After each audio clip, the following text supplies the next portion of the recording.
Hi everybody, this is Naja Hall with Blended in Black. Today we have a very special guest, Miss Mashonda. So we're gonna get right into it. She wrote a book called Blend. You all may have heard about it by now. You've definitely seen it. You've seen it on her Instagram. She's been all over social media. So we're gonna get right into it because I have a million questions for her. And yes, I bought the book. I went to the book signing. I went to the talk last week that you had with Alicia Keys and Swizz Beats. Yes, so these guys are truly blended. Truly blended. And, before we start, I want to say this. I see the comments.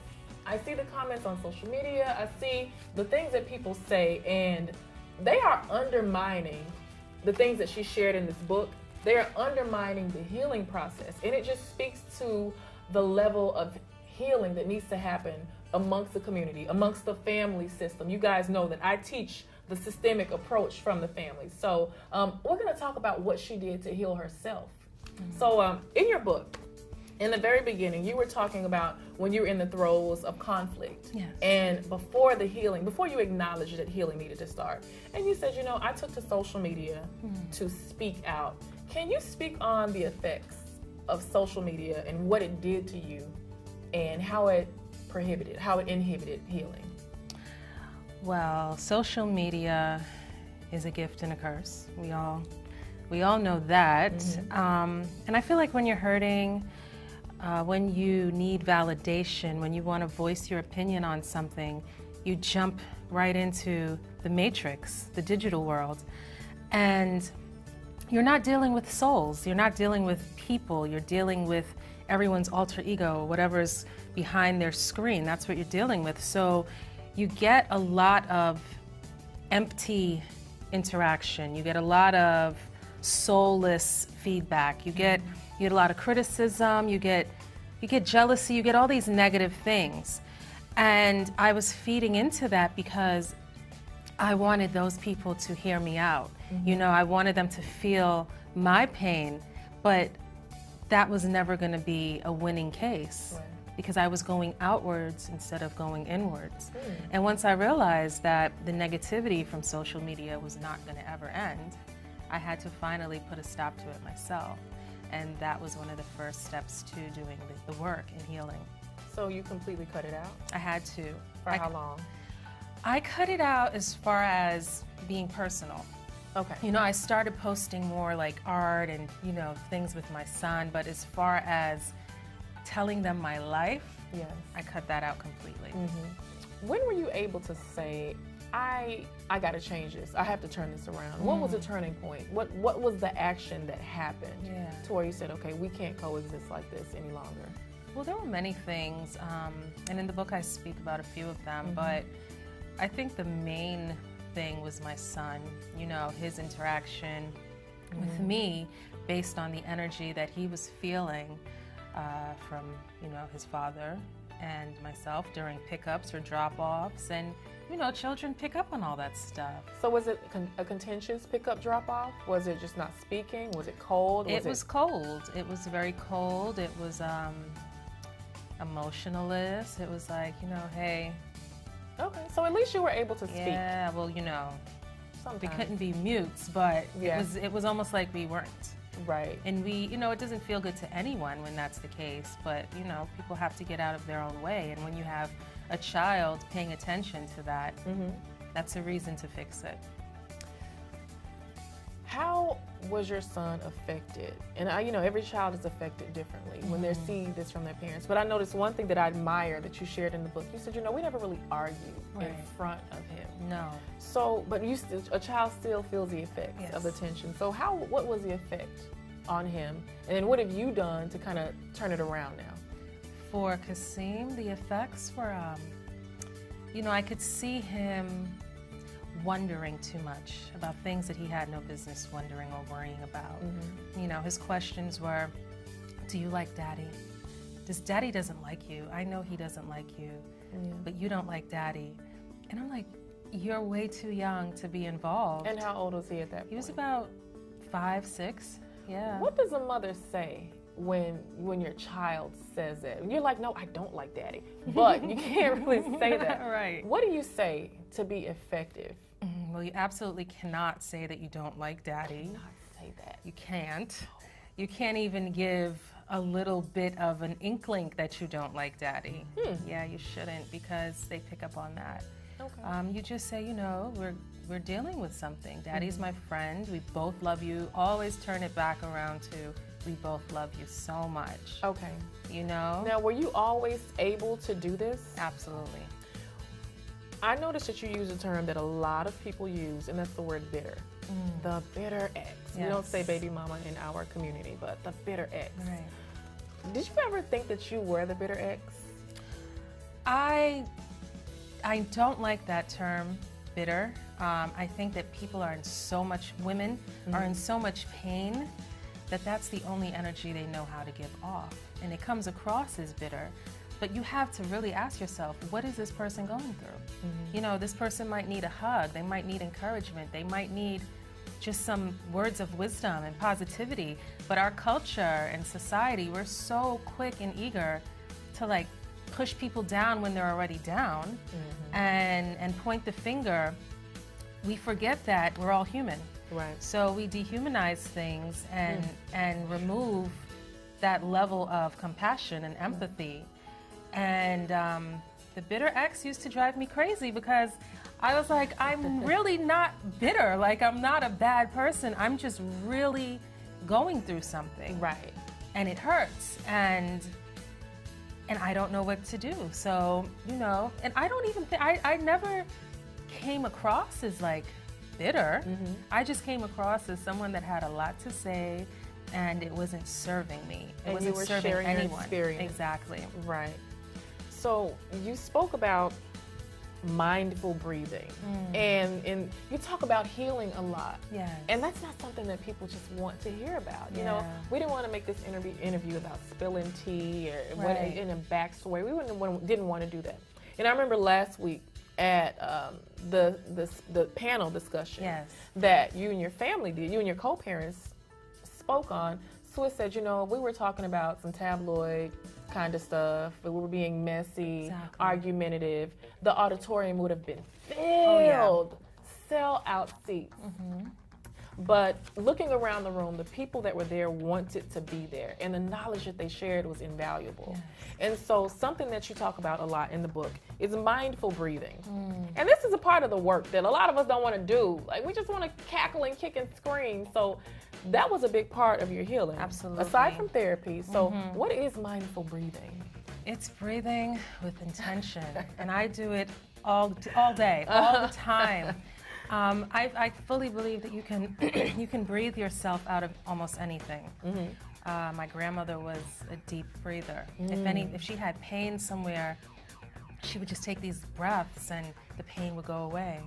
Because it's like you take in this oxygen and it releases all these chemicals and imbalances, and it's scientific. It's real stuff if you do the study, but it's also a level of spirituality. You know, it's putting yourself in the present, concentrating on your breath, and allowing that to be something that you're actually grateful for.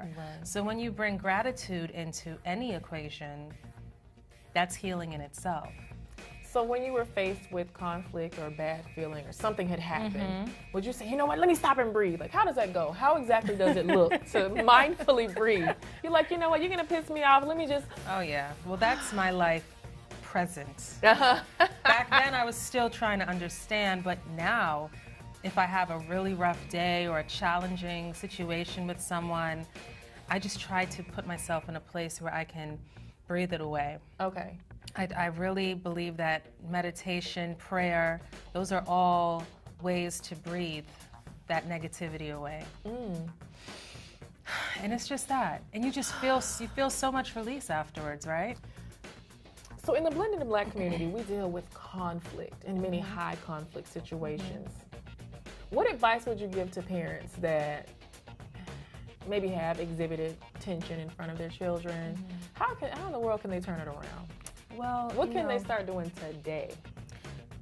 There's always room to change things, and I think the first step is to really start connecting deeply with your child.